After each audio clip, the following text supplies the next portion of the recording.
Hey guys, welcome back to the WODdoc Project 365, episode 922. Guys, if you're following along on YouTube, please jump on over to WODdoc.com. Check out all the full-length videos. That's where we house them.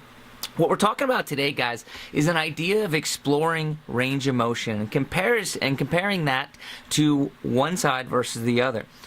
Taking our bodies through full range of motion is not something we typically do in our activities of daily life. However, it can give us great insight to where we need to direct our attention and possibly limit future injury.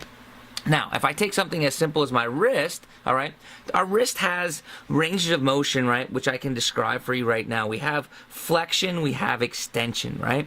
And then in that neutral position, we have the ability for our finger or our wrist to move out towards our pinky. We call that ulnar deviation. When we move towards our thumb, we call that radial deviation. Now, let's take a quick look at what happens when we move our wrist through different degrees of flexion or extension. And what you're going to notice here is if I bring my wrist all the way into full flexion and I try to move over into that radial that ulnar deviation towards my pinky, I can't quite get as far. But what does that mean? We'll be able to tell you in 1 second. If I go ahead and do the same thing and move towards my thumb into that radial deviation, again, I can't quite move as far, but I can get a good feeling for what that feels like.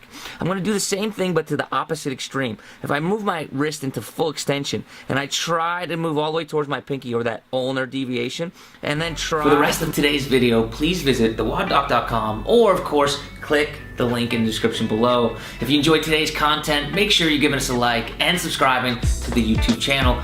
Don't forget to check us out on all of the forms of social media, especially Facebook and Instagram. One last thing, guys, share, because of course the only worthless knowledge we own is the knowledge we don't share.